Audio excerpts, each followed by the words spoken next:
विद्या अपने कमरे में मेज पर झुकी हुई थी। उसके चारों ओर छत्तीसगढ़ की समसामयिकी, करंट अफेयर्स की किताबें बिखरी थीं। साल 2025 की प्रतियोगी परीक्षाओं की तैयारी एक बड़ी चुनौती थी और उसे एक ऐसे मार्गदर्शक की तलाश थी जो इस पूरे साल के सार को आसानी से समझा सके। तभी कमरे के दरवाजे पर एक दस्तक हुई। उत्कर्ष भैया ने कमरे में प्रवेश किया। उनके हाथ में एक आधुनिक टैबलेट था। उन्होंने मुस्कुराते हुए कहा, विद्या, 2025 का छत्तीसगढ़ केवल आंकड़ों का खेल नहीं है, बल्कि ये बदलाव की एक जीवंत कहानी है। चलो, मैं तुम्हें इस साल की सबसे महत्वपूर्ण घटनाओं के सफर पर ले चलता हूँ, जो तुम्हारी परीक्षा और ज्ञान दोनों के लिए जरूरी है।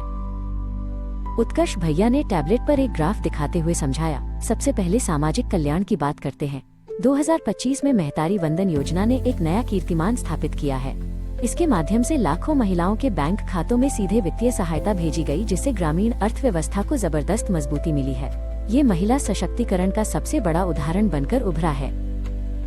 विद्या ने उत्सुकता से पूछा, भैया, बस्तर और दूर दराज के क्षेत्रों के लिए क्या खास रहा? उत्कर्ष भैया ने बताया कि नियत नेलानार योजना, आपका अच्छा गांव, 2025 में गेम चेंजर साबित हुई है।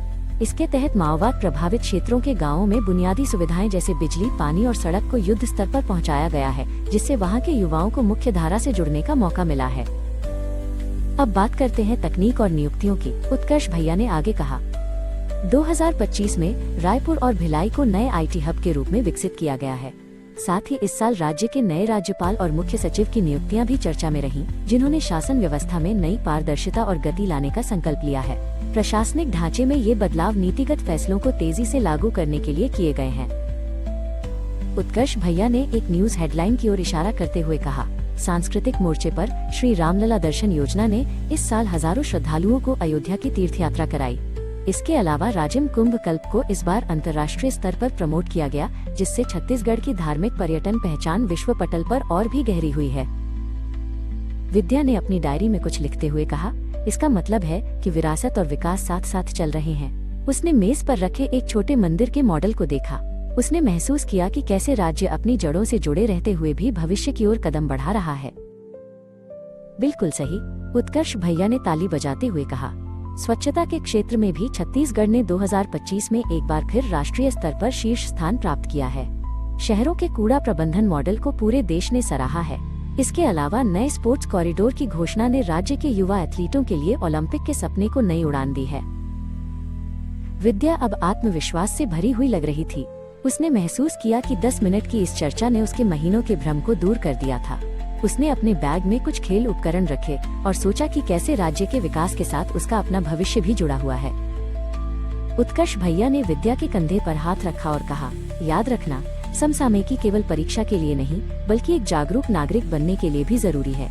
अब तुम 2025 के छत्तीसगढ़ की इस कहानी को अपने शब्दों में दुनिया को सुना सकती हो। विद्या मुस्कुराई। अब वो अपने YouTube वीडियो और परीक्षा दोनों के लिए पूरी तरह तैयार थी। छत्तीसगढ़ 2025, प्रगति की नई उड़ान।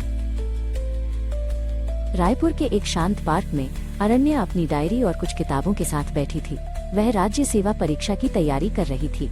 तभी उसके मार्गदर्शक देवव्रत वहां पहुंचे। अरण्या ने उत्साह से कहा, देवव्रत जी, क्या आप मुझे वर्ष 2025 में छत्तीसगढ़ की प्रमुख घटनाओं के बारे में बता सकते हैं? मुझे एक संक्षेप पुस्तक तैयार करनी है। देवव्रत मुस्कुराए और बोले, क्यों नहीं अरण्या, चलो इस साल की गौरव गाथा को प्रश्न उत्तर के रूप में समझते हैं। अरण्या ने अपना पहला प्रश्न पूछा, पर्यावरण के क्षेत्र में 2025 की सबसे बड़ी खबर क्या थी? देवव्रत ने उत्तर दिया, अरण्या, इस साल छत्तीसगढ़ ने हसदेव अरण्य के एक बड़े हिस्से को पूर्णतः संरक्षित क्षेत्र घोषित किया और वहां हाथी मित्र योजना के तहत AI आधारित ट्रैकिंग सिस्टम सफलतापूर्वक लागू किया गया। अरण्या ने तुरंत अपनी डायरी में इसे नोट किया। देवव्रत ने आगे बढ़ते हुए कहा, दूसरा महत्वपूर्ण बदलाव कृषि में आया। छत्तीसगढ़ 2025 में मिलेट हब के रूप में विश्व पटल पर उभरा। इस साल राज्य ने रागी और कोदो कुटकी के उत्पादन में राष्ट्रीय रिकॉर्ड तोड़ दिया। उन्होंने एक चार्ट की ओर इशारा किया जो राज्य की कृषि वृद्धि को दर्शा रहा था।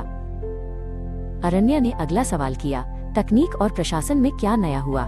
देवव्रत ने समझाया, बस्तर के दूरस्थ क्षेत्रों में डिजिटल बस्तर मिशन के तहत 100% हाई स्पीड इंटरनेट कनेक्टिविटी पहुंचाई गई। अब वहां के आदिवासी युवा सीधे वैश्विक बाजार से जुड़कर अपनी हस्तशिल्प कला बेच रहे हैं। अरण्या यह सुनकर चकित रह गई। खेलों के क्षेत्र में छत्तीसगढ़ की क्या उपलब्धि रही? अरण्या ने पूछा। देवव्रत ने जोश के साथ बताया, वर्ष 2025 में छत्तीसगढ़ ने खेलो इंडिया के एक विशेष क्षेत्रीय संस्करण की मेजबानी की। रायपुर के नए अंतर्राष्ट्रीय एथलेटिक्स स्टेडियम में हमारे खिलाड़ियों ने 50 से अधिक पदक जीते। अरण्या की आंखों में चमक आ गई। देवव्रत ने अपनी बात जारी रखते हुए कहा, संस्कृति की बात करें तो बस्तर दशहरा को इस वर्ष अंतर्राष्ट्रीय पर्यटन मानचित्र पर शीर्ष स्थान मिला। पहली बार इस उत्सव को देखने 50 से अधिक देशों के राजदूत जगदलपुर पहुंचे। उन्होंने एक सुंदर लकड़ी का मुखौटा दिखाते हुए ये जानकारी दी। अरण्या ने अगला प्रश्न स्वास्थ्य पर किया। स्वास्थ्य सेवाओं में क्या सुधार हुए? देवव्रत ने बताया, मुख्यमंत्री स्लम स्वास्थ्य योजना का विस्तार करते हुए हर घर मोबाइल क्लिनिक सेवा शुरू की गई। बिलासपुर में राज्य का पहला रिमोट सर्जरी सेंटर भी इसी साल चालू हुआ है। दोनों ने एक आधुनिक अस्पताल के मॉडल की तस्वीर को देखा। महिला सशक्तिकरण के बारे में क्या कहेंगे? अरण्या ने पूछा। देवव्रत ने गौरव से कहा, 2025 में महतारी वंदन योजना 2.0 के तहत 5 लाख से अधिक महिलाओं को उद्यमी बनाया गया। राज्य की महिला स्वयं सहायता समूहों ने इस साल 1000 करोड़ रुपए का टर्नओवर पार कर लिया। अरण्या ने अंतिम प्रश्न किया, बुनियादी ढांचे में क्या विशेष रहा?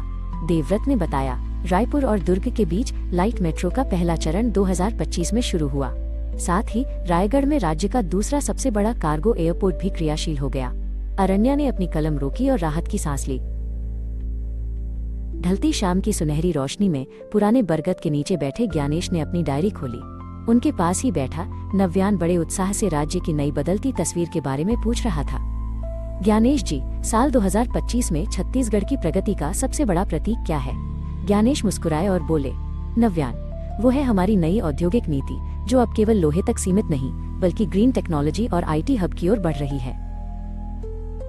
नव्यान ने अगला सवाल किया, खेती किसानी में क्या नया हो रहा है? ज्ञानेश ने बताया, छत्तीसगढ़ अब मिलेट हब ऑफ इंडिया के रूप में अपनी पहचान पुख्ता कर चुका है। साल 2025 में कोदो, कुटकी और रागी के समर्थन मूल्य में भारी वृद्धि की गई है, जिससे बस्तर से लेकर सरगुजा तक के किसानों की आय दोगुनी हो गई है। इंफ्रास्ट्रक्चर के क्षेत्र में कौन सी बड़ी उपलब्धि हमारे पास है? नव्यान ने अपनी नोटबुक में लिखते हुए पूछा।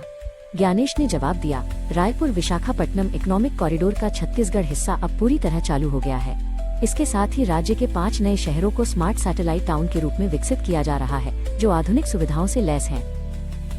शिक्षा के क्षेत्र में आए बदलावों पर बात करते हुए ज्ञानेश बोले, स्वामी आत्मानंद स्कूलों का विस्तार अब कॉलेज स्तर तक हो गया है। 2025 में राज्य ने ई-लर्निंग एक्सेस योजना शुरू की है, जिसके तहत दूरस्थ वनांचलों के छात्रों को भी उच्च गुणवत्ता वाली डिजिटल शिक्षा मुफ्त मिल रही है। नव्यान ने स्वास्थ्य सुविधाओं के बारे में पूछा। ज्ञानेश ने बताया, 2025 में मुख्यमंत्री डिजिटल हेल्थ कार्ड हर नागरिक के लिए अनिवार्य कर दिया गया है। अब राज्य के किसी भी कोने में बैठा व्यक्ति राजधानी के विशेषज्ञों से टेलीमेडिसिन के जरिए परामर्श ले सकता है और हम पूरी तरह से पेपरलेस स्वास्थ्य सेवा की ओर बढ़ रहे हैं।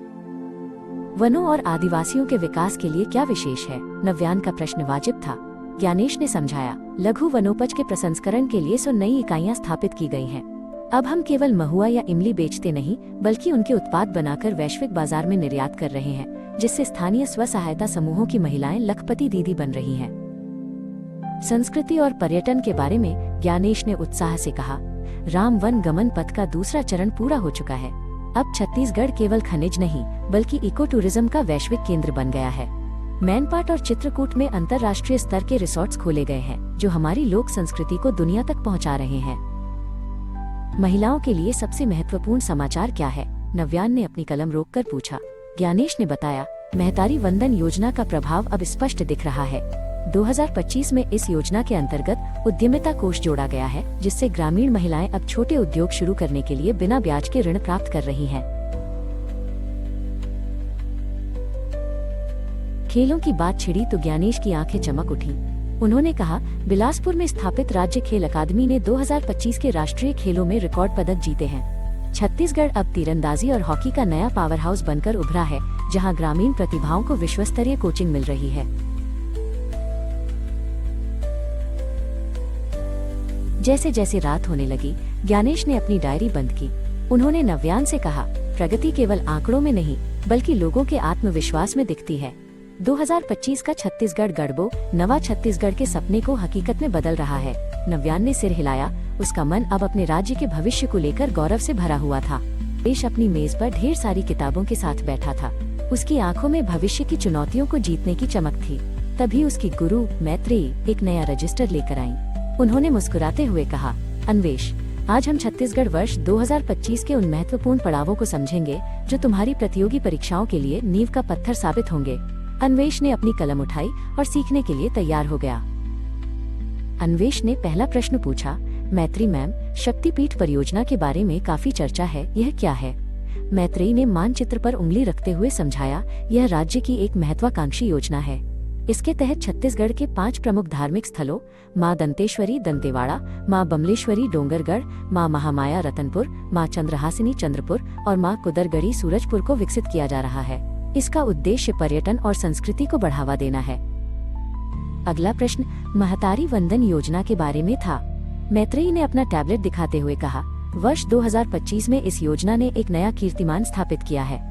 इसके माध्यम से राज्य की विवाहित महिलाओं को दी जाने वाली 1000 रुपए की मासिक सहायता अब सीधे उनके आधार लिंक्ड खातों में पारदर्शिता के साथ पहुंच रही है। इस वर्ष लाभार्थियों की संख्या में उल्लेखनीय वृद्धि दर्ज की गई है, जिससे ग्रामीण अर्थव्यवस्था को भी मजबूती मिली है। अन्वेष ने डायरी में नोट करते हुए पूछा, नियत नीलानार योजना का मुख्य लक्ष्य क्या है? मैत्रेयी ने गर्व से उत्तर दिया, इसका अर्थ है आपका अच्छा गांव। यह योजना विशेष रूप से बस्तर संभाग के उन गांवों के लिए है जहां सुरक्षा शिविर स्थापित किए गए हैं। इसका लक्ष्य इन गांवों में 25 से अधिक बुनियादी सरकारी सुविधाएं जैसे बिजली, पानी, शिक्षा और स्वास्थ्य पहुंचाना है, ताकि विकास की मुख्यधारा से कोई पीछे न रहे। औद्योगिक प्रगति की बात चली तो मैत्रेयी ने नई नीति का जिक्र किया। उन्होंने बताया, छत्तीसगढ़ की नई औद्योगिक नीति 2024-2029 अब पूरी तरह प्रभावी है। इसमें हरित ऊर्जा, ग्रीन एनर्जी और कम कार्बन उत्सर्जन वाले उद्योगों पर विशेष प्रोत्साहन दिया जा रहा है। इसके अलावा स्थानीय युवाओं के लिए 70% रोजगार अनिवार्य करने के प्रावधान ने युवाओं में नई आशा जगाई है। पर्यावरण के क्षेत्र में क्या नया है? अन्वेष ने उत्सुकता से पूछा। मैत्रेयी ने खिड़की की ओर देखते हुए कहा, बरनवापारा वन्य जीव अभयारण्य में वन भैंसा पुनर्वास कार्यक्रम अपने दूसरे सफल वर्ष में है। साथ ही इंद्रावती टाइगर रिजर्व में बाघों की गणना के लिए उपयोग की गई नई एआई तकनीक ने छत्तीसगढ़ को वन्यजीव संरक्षण में देश में अग्रणी बना दिया है। संस्कृति पर चर्चा करते हुए अन्वेष ने पूछा, राज्य की विरासत को सहेजने के लिए क्या कदम उठाए गए हैं?